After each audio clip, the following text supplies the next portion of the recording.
Hello friends, ನಮಸ್ತೆ. ನಮ್ಮ ಅಡುಗೆ ನಿಮ್ಮ ರುಚಿಗೆ ಸ್ವಾಗತ. ರವೆ ಇಡ್ಲಿಯನ್ನು ಇನ್ನಷ್ಟು ರುಚಿಕರವಾಗಿಯೂ ಆರೋಗ್ಯಕರವಾಗಿಯೂ ಮಾಡ್ಬೋದು.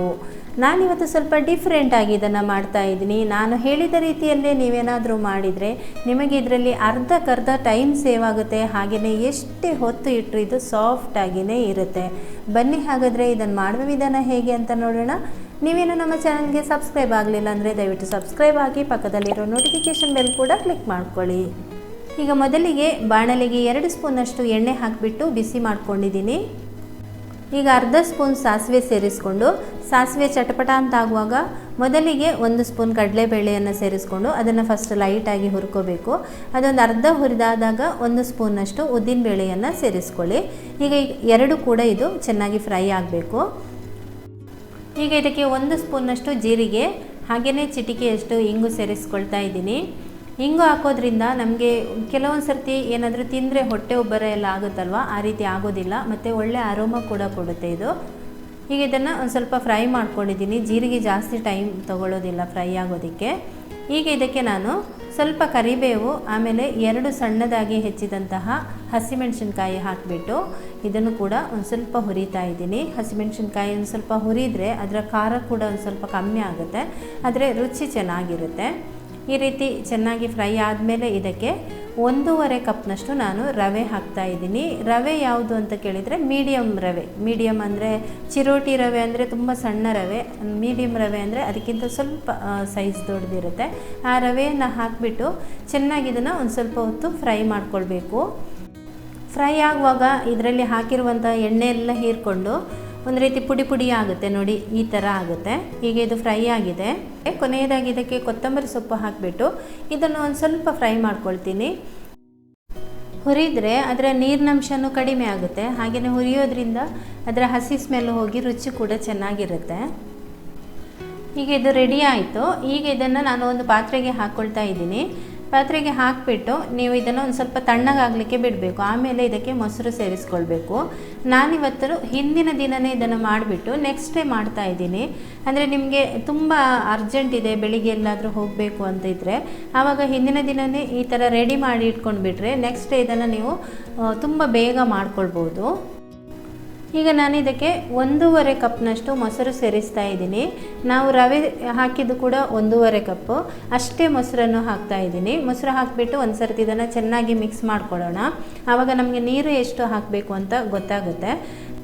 ಆಮೇಲೆ ಇನ್ನೊಂದು ಏನಂತ ಹೇಳಿದರೆ, ನೀವು ಮೊಸರಿನ ಪ್ರಮಾಣ ಕಡಿಮೆ ಹಾಕೋದಾದರೆ ಸ್ವಲ್ಪ ನೀರಿನ ಪ್ರಮಾಣ ಜಾಸ್ತಿ ಹಾಕಬೇಕಾಗುತ್ತೆ. ನಾನಿಲ್ಲಿ ನೋಡಿ ಈಗ ನೀರು 3/4 ಕಪ್ನಷ್ಟು ಹಾಕ್ತಾ ಇದ್ದೀನಿ. 1.5 ಕಪ್ನಷ್ಟು ರವೆ, 1.5 ಕಪ್ನಷ್ಟು ಮೊಸರು, 3/4 ಕಪ್ನಷ್ಟು ನೀರು ಸೇರಿಸ್ತಾ ಇದ್ದೀನಿ. ನಂತರ ಇದನ್ನು ಚೆನ್ನಾಗಿ ಮಿಕ್ಸ್ ಮಾಡ್ಕೊಳ್ಳಿ. ಮೊಸರು ಯಾವಾಗಲೂ ಫ್ರಿಜ್ಜಲ್ಲಿಂದ ತೆಗೆದು ತಕ್ಷಣ ಹಾಕಬೇಡಿ. ಯಾವಾಗಲೂ ಹುಳಿ ಮೊಸರು ಉಪಯೋಗಿಸಿದರೆ ತುಂಬ ಚೆನ್ನಾಗಿ ರವೆ ಇಡ್ಲಿ ಬರುತ್ತೆ. ಹೀಗೆ ಇದು ಚೆನ್ನಾಗಿ ಮಿಕ್ಸ್ ಆದಮೇಲೆ ನಾನು 1 ಕ್ಯಾರೆಟ್ ಇದಕ್ಕೆ ಸಣ್ಣದಾಗಿ ತುರಿದು ಹಾಕ್ತಾ ಇದ್ದೀನಿ. ಕ್ಯಾರೆಟ್ ಹಾಕೋದ್ರಿಂದ ಇದು ಒಳ್ಳೆ ಆರೋಗ್ಯಕರವಾಗಿಯೂ ಇರುತ್ತೆ. ಕ್ಯಾರೆಟ್ ಬದಲು ನೀವು ಬೇರೆ ತರಕಾರಿಗಳನ್ನು ಕೂಡ ತುರಿದು ಹಾಕೋಬೋದು. ಈಗ ಚೆನ್ನಾಗಿ ಮಿಕ್ಸ್ ಮಾಡಿಬಿಟ್ಟು ಮುಚ್ಚಳ ಮುಚ್ಚಿ ನಾನು ಇದನ್ನು 10 ನಿಮಿಷ ನೆನೆಯೋದಕ್ಕೆ ಬಿಡ್ತಾ ಇದ್ದೀನಿ. 10 ನಿಮಿಷ ಆದಮೇಲೆ ಇಲ್ಲಿ ನೀರು ಕೂಡ ನಾನು ಒಲೆ ಮೇಲೆ ಇಟ್ಟಿದ್ದೀನಿ. ಚೆನ್ನಾಗಿ ಅದು ಕುದೀಬೇಕು. ಈಗ ಇದಕ್ಕೆ ಉಪ್ಪು ಹಾಕ್ಕೊಳ್ತಾ ಇದ್ದೀನಿ. ಸುಮಾರು 3/4 ಸ್ಪೂನ್ನಷ್ಟು ಉಪ್ಪು ಹಾಕ್ಕೊಳ್ತಾ ಇದ್ದೀನಿ. ಅಥವಾ ನಿಮಗೆ ರುಚಿಗೆ ತಕ್ಕಷ್ಟು ಉಪ್ಪು ಹಾಕ್ಕೊಂಡು ಚೆನ್ನಾಗಿ ಮಿಕ್ಸ್ ಮಾಡ್ಕೊಳ್ಳಿ. ನೀವು ಮೊದಲೇ ನೆನೆಯೋದಕ್ಕೆ ಇಡ್ತೀರಲ್ವ, ಅದಕ್ಕಿಂತ ಮೊದಲೇ ನೀವು ಬೇಕಾದರೆ ಉಪ್ಪು ಹಾಕೋಬೋದು. ನಾನು ಈಗ ಹಾಕ್ತಾ ಇದ್ದೀನಿ. ಈಗ ಇದು ಉಪ್ಪು ಹಾಕಿದ ಮೇಲೆ ಒಂದು ಸರ್ತಿ ಚೆನ್ನಾಗಿ ಮಿಕ್ಸ್ ಆದಮೇಲೆ ಇದಕ್ಕೆ ಅರ್ಧ ಟೀ ಸ್ಪೂನ್ಗಿಂತ ಒಂದು ಸ್ವಲ್ಪ ಜಾಸ್ತಿ ಸೋಡಾ ಪುಡಿ ಹಾಕ್ಕೊಳ್ತಾ ಇದ್ದೀನಿ. ಸೋಡಾ ಪುಡಿ ಬದಲಿಗೆ ನೀವು ಏನೋ ಬೇಕಾದರೆ ಸೇರಿಸ್ಕೊಳ್ಬೋದು.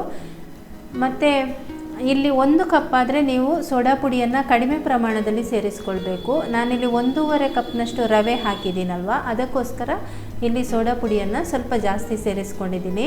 ಆಮೇಲೆ 1 ಸ್ಪೂನ್ ಅದಕ್ಕೆ ನೀರು ಹಾಕಿಬಿಟ್ಟು ಚೆನ್ನಾಗಿ ಅದನ್ನು ಮಿಕ್ಸ್ ಮಾಡ್ಕೊಳ್ತಾ ಇದ್ದೀನಿ. 1-2 ನಿಮಿಷನಾದರೂ ಚೆನ್ನಾಗಿ ಈ ರೀತಿ ಬೀಟ್ ಮಾಡ್ಕೊಂಡಾದಮೇಲೆ ಮಿಶ್ರಣ ತುಂಬ ಹಗುರವಾಗಿ ಬರುತ್ತೆ. ಇಡ್ಲಿ ತಟ್ಟೆಗೆ ಎಣ್ಣೆ ಸವರಿ ಒಂದೊಂದು ಗುಳಿಗೂ 3/4 ಹಾಕಬೇಕು. ಈಗ ನೀರು ಚೆನ್ನಾಗಿ ಕುದೀತಾ ಇದೆ. ಈಗ ಇಡ್ಲಿ ತಟ್ಟೆಗಳನ್ನು ಇಡ್ತಾ ಇದ್ದೀನಿ. ಯಾವಾಗಲೂ ಹಾಗೆ ನೀರು ಚೆನ್ನಾಗಿ ಕುದೀತಾ ಇರಬೇಕು. ಬರೀ ನೀರು ಬಿಸಿ ಆಗಿಬಿಟ್ಟು ಆಮೇಲೆ ಇಡ್ಲಿ ತಟ್ಟೆಗಳನ್ನು ಇಟ್ಟರೆ ಆವಾಗ ಚೆನ್ನಾಗಿ ನಿಮಗೆ ಇಡ್ಲಿ ಉಬ್ಬಿ ಬರೋದಿಲ್ಲ. ಮತ್ತು ಇನ್ನೊಂದು, ಕೆಳಗಡೆ ಇರುವಂತಹ ಇಡ್ಲಿ ಕಪ್ಪಿಗೆ ಅದರ ನೇರಕ್ಕೆ ಮೇಲ್ಗಡೆ ಇರುವಂಥದ್ದು ಆ ತೂತು ಇದೆಯಲ್ವ ಅದು ಬರಬೇಕು. ಇಡ್ಲಿ ಕಪ್ಪು ಬಂದರೆ ಅದರಲ್ಲಿ ನೀರು ಬಿದ್ದು ಇಡ್ಲಿಗೆಲ್ಲ ಒಂದು ರೀತಿ ಹರಡಿದಾಗೆ ಆಗುತ್ತೆ. ಈಗ ಮುಚ್ಚಳ ಮುಚ್ಚಿಬಿಟ್ಟು 10 ನಿಮಿಷ ಇದನ್ನು ಹೈ ಫ್ಲೇಮ್ನಲ್ಲಿ ಬೇಯಿಸ್ತಾ ಇದ್ದೀನಿ. 10 ನಿಮಿಷ ಆದಮೇಲೆ ನಿಮಗೆ ತೋರಿಸ್ತಾ ಇದ್ದೀನಿ ಎಷ್ಟು ಚೆನ್ನಾಗಿ ಬಂದಿದೆ ನೋಡಿ, ಚೆನ್ನಾಗಿ ಉಬ್ಬಿ ಬಂದಿದೆ. ಹಾಗೆಯೇ ನಾವು ಕ್ಯಾರೆಟ್ ಹಾಕಿದ್ದೀವಲ್ವ ಅದರ ಒಂದು ನೀರು ಎಲ್ಲ ಚೆನ್ನಾಗಿ ಬಿಟ್ಟು ಕಲರ್ ಕೂಡ ಚೇಂಜ್ ಆಗಿದೆ. ಸ್ವಲ್ಪ ತಣ್ಣಗಾದ ಮೇಲೆ ಇಡ್ಲಿ ತೆಗಿತಾ ಇದ್ದೀನಿ. ತುಂಬ ಸಾಫ್ಟಾಗಿ ಬಂದಿದೆ. ಹಾಗೆಯೇ ನಾವು ಹಾಕಿರುವ ಪ್ರಮಾಣಕ್ಕಿಂತ ಇಡ್ಲಿಯ ಸೈಜ್ ಕೂಡ ನೋಡಿ ಡಬ್ಬಲ್ ಆಗಿದೆ. ಇದರಲ್ಲಿ ಸುಮಾರು 24 ಇಡ್ಲಿ ಆಗುತ್ತೆ. 21 ಇಡ್ಲಿ ಮಾಡಿದ್ದೀನಿ, ಇನ್ನು 3 ಇಡ್ಲಿ ಮಾಡುವಷ್ಟು ಇಡ್ಲಿ ಹಿಟ್ಟು ಉಳ್ಕೊಂಡಿದೆ. ಹಾಗೆಯೇ ಈಗ ನಿಮಗೆ ತೋರಿಸ್ತಾ ಇದ್ದೀನಿ, ಇಲ್ಲಿ ತುಂಬಾ ಚೆನ್ನಾಗಿ ಸಾಫ್ಟಾಗಿ ಬಂದಿದೆ. ಖಂಡಿತ ನೀವು ಇದೇ ರೀತಿ ಟ್ರೈ ಮಾಡಿ. ಓಕೆ ಫ್ರೆಂಡ್ಸ್, ಈ ಒಂದು ವಿಡಿಯೋ ನಿಮಗೆ ಇಷ್ಟ ಆದರೆ ಒಂದು ಲೈಕ್ ಮಾಡಿ, ಹಾಗೆಯೇ ನಿಮ್ಮ ಪರಿಚಯದವರಿಗೆ ಶೇರ್ ಮಾಡಿ. ವಿಡಿಯೋಗೊಂದು ಕಮೆಂಟ್ ಮಾಡೋದು ಮರಿಬೇಡಿ. ಚಾನಲ್ಗೆ ಸಬ್ಸ್ಕ್ರೈಬ್ ಮಾಡ್ಕೊಳ್ಳಿ. Thank you.